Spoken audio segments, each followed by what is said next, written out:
As we got both of the best Mustangs. We got a drag racing purpose-built Mustang, and then we got a road course built Mustang, and this one is strictly from Ford.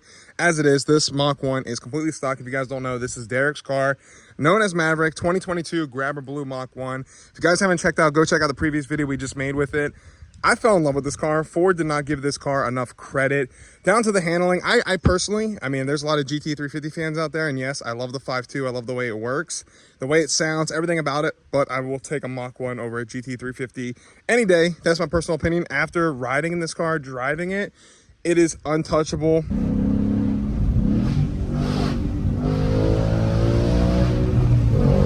Oh, it's Jesus. Oh my God. Surprisingly enough, this car actually beats the GT350 around most tracks from what I've seen in lap times from like Car and Driver and a lot of other big pages that race these cars heavily. It's an amazing car. The Mach 1 is slept on the most, but purpose of today's video is the Coyote and the Mustang in general is probably one of the best platforms out of everything, out of Chevy, Dodge, Hellcats, like that. You can take either one of these cars, 10-speed, A10 car, Coyote, same exact motor, 5.0, 5.0. A little bit of different stuff because this is stock, came with the GT350 intake, GT350 manifold, and then over on Apollo, we got a Cobra Jet setup on it, but this one is set up for drag racing. This one is set up for road coursing. So we got both hoods popped on Maverick and Apollo. So this is how it is from the factory, GT350 cold air, GT350 intake manifold. And you can see, most people might not know this, but this is practically a naturally aspirated GT500. And when I say GT500 naturally aspirated, it's got the 5.0, as we all know, but it has the K member, it has the rear, has the axles, has the trans cooler, has the diff cooler. It has all the stuff over from the GT500. Over on Apollo, we are running the 5.0, same thing, but this is a 10-speed car. If you guys don't know, this is a Cobra Jet. It is ported, VMP monoblade with a custom intake with a nice little blue filter up on there. Catch can setup, very, very simple. If you guys are new here, this car went 11.1 at damn near right almost 130 miles an hour, 129.79 or something like that. So we're really close, and you guys might be wondering, the front end is changed back to a stock front bumper. Went with the Performance Pack 2 front lip, so little aerodynamics. We did have the 777 style GT500 front bumper.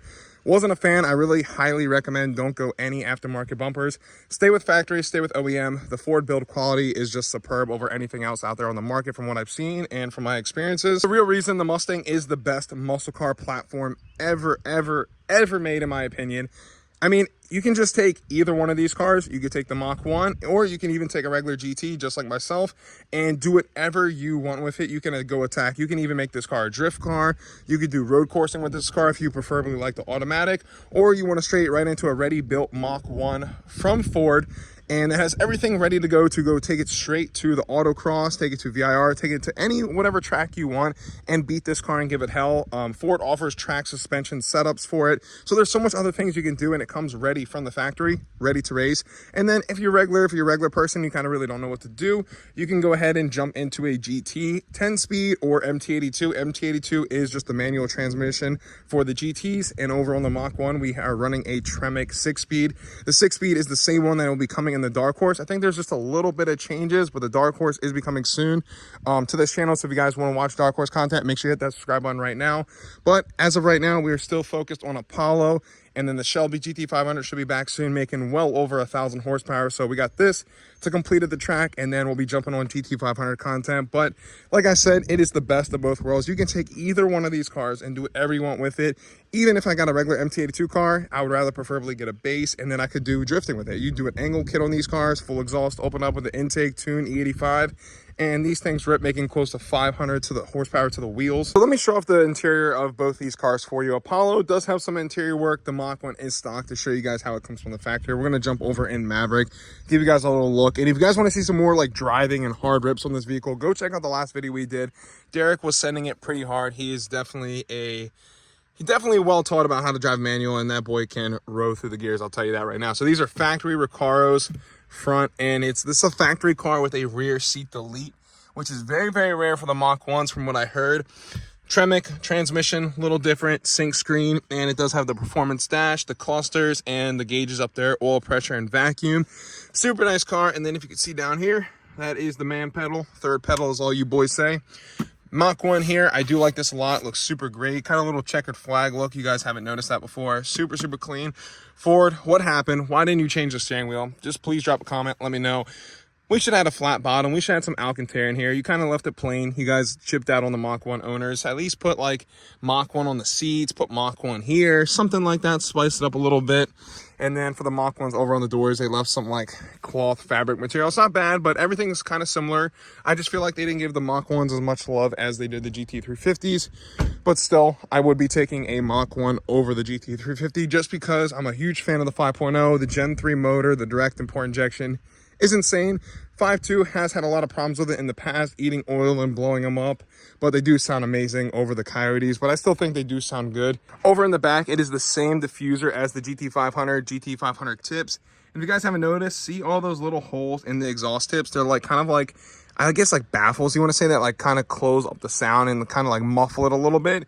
The Raptor R, I noticed that on the Raptor R, they did it because these cars come actually decently loud from the factory. They have to muffle it just a little bit so everything passes, everything's good to go. But this car is sick. And let me go over, show you Apollo, the interior, exterior. And I mean, this car's stock. This car has a lot of mods on it from the front to the rear.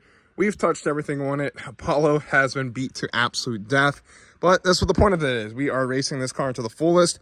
Over on Apollo, I changed it up big time interior-wise. We did forged carbon dash. It's a performance pack. It's a PP1 car. It's got the digital dash, same cluster as Derek's in the middle. The oil pressure, the vacuum, and then we also put GT350 seats in here because I raced this car heavily and I like to be actually held into the car. And the stock premium seats I had was not doing the job. So these are actually really good. One of the best ones to go for, in my opinion. They're very light, they're breathable, and they still are good for like a 3-hour drive. I have to drive it anywhere crazy far. They hold you in when you're racing, and then they're still comfy, and they don't kind of drive you crazy just because the cloth fabric is super, super soft. And like I said, this is a 10-speed car, so you can see it is the peasant life. We just put that sucker in drive and floor it, and she rips. No man pedal because, you know, we got one on the gas, and we just floor it, and that's all we need to do. Over on Apollo, you can see the difference between the Mach 1 rear diffuser and the GT. I was thinking about cutting this off, but it does have, because it has so much drag, and being all motor, you need everything you can get. But this is still the PP1 car. Like I said, it's got the PP1 diffuser, stock diffuser. Only thing I changed in the rear is obviously the exhaust tips and that third brake light right there in the middle. I went with a nice smoked one. Obviously, the trunk is changed to a carbon fiber one. We got Euros on the car. But like I said, you can do anything you want with these cars. Tackle anything. Like if I wanted to make this car a road course car, throw it on some 20s, nice 305 on the rear, 295, 285 up front. Lower it because this also is a magnetic ride car, just like the Mach 1s. That's kind of like what I was going for at the time. When I was looking for, I wanted like a PP2 car, like with the trans cooler, all the coolers and everything. But I just wanted the 10-speed strictly for racing and putting it through its paces because I was going to absolutely beat this car. And I wanted to be able to push it to the limit and not have to really worry about anything overheating. And I haven't had that problem so far. Did a thermostat on it, 160 degree, and the car has been running super, super cool. Highly recommend it. All you have to do after you do that is just adjust the fans, get the temperatures nice and right, and the Mustang will stay super cool when racing it. And the reason I am claiming these are the best muscle cars of all time, so look at it. We got a 10-speed car running 11.1 at 120 miles an hour with zero motor work. Unlike the Camaros, the 6.2s, they're great engines, don't get me wrong. Everything has their flaws, but to make serious power out of the 6.2, you need to do heads, cam, you need to do a different intake on it, like an MSD. Good little heads cam package. Then you're looking at spending probably like $8,000 to $12,000. All depends on the parts you do, which is extremely unlike the Cobra Jet setup I have. Cobra Jet intake manifold, $1,000. Mono blade, couple $100. Custom intake pipe, close to nothing. Corsa Extreme catback, literally like $1,200. You're looking at like a $4,000 or $5,000 setup to run 11.1 at almost 130 miles an hour with a good tire and a drag pack. Then over on the Mach 1, this is how it comes from the factory. It is really perfect. It's a $60-some thousand car ready to be taken to an autocross and beat the absolute shit out of. And then if we're talking about Hellcats here, like what can you do with a Hellcat besides make it a drag car? You can do drag racing with it. You can do drifting with it. They don't really corner for shit, if I'm being honest. I drove them, did not like them, kind of sloppy-ish. They're very, very big, heavy cars. It's like you can't really pick a category and go. You got to do drag racing or drifting with them. And then yet they're so wide and so big, a lot of people don't like them for drifting. Haven't seen too many builds on them, but if I was really getting a Hellcat, I would be focused more on drifting than drag racing, just because the sheer weight of them. I've seen some NA 10 speeds knock down a few Hellcats like that are like stock or a couple bolt ones. That just goes to show how fast these cars are. Did race a pretty quick BMW with Apollo a couple of weeks ago, and Apollo definitely can hold its own. I'll throw that video in here for you guys.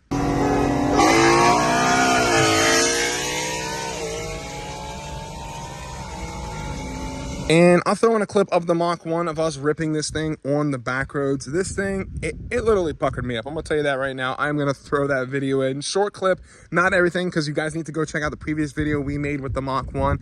It's insane. We went over everything. I did a little bit of driving with it, and it just gets me so pumped up for the Dark Horse, just because this is practically the next Dark Horse. It is like, this was the replacement of the GT350, and now the Dark Horse is the replacement of the Mach 1 and the GT350. So that is the next track car coming from Ford. I think a lot of people are sleeping on the Dark Horse, and a lot of people did sleep on the Mach 1. So definitely check out a Mach 1, because this is it. They're done. The S550 is finished. The S650 platform is here next. So these cars are it. This is it. The S550 is done. And it's kind of sad thinking about it, because the S550 is one of my favorite Mustangs ever made. And I really think the S650 is going to grow me a lot more once we start dabbling with it, with the dual throttle bodies, dual intake, stuff like that. I think that's really cool. The tone of the Coyote definitely has changed, but overall, Ford is still killing it. This is why I think they are the best muscle cars of all time. You guys drop a comment down below. Let me know which one you are taking, the Mach 1 with the Tremec transmission, handling purpose-built car, or are you taking Apollo? Very, very nasty 10-speed car, full bolt-ons, 85 on kill, running 11.1. We are going to break into the 10s with a stock transmission, stock converter, stock axles, everything. We are doing that very, very soon, as long as the weather stays nice and cool. It is kind of hot as shit right now. I'm sweating bullets out here filming for you guys, but this is what we got to do. And if you guys haven't noticed, I put the PB2 lip one. The Apollo 3.0 is coming. We are changing the whole look of this car. It was wrapped satin black by one of my buddies, and I truly loved it in matte. That matte satin finish. It was super, super nice, but we got to go back to white, and here we are. I got a stock bumper in white, and it is just so much better at high speeds from over the GT500 from. I'm going to tell you guys right now, the PP2 lip is so much more sturdy. Looks good. It's almost similar to even the Mach 1. Hey, look, you guys can see side by side, PP2 lip or the Mach 1 lip. I do like the Mach 1 front end a lot better. Very more aggressive, a lot more air coming in the car, but PP2 is just where it's at for me.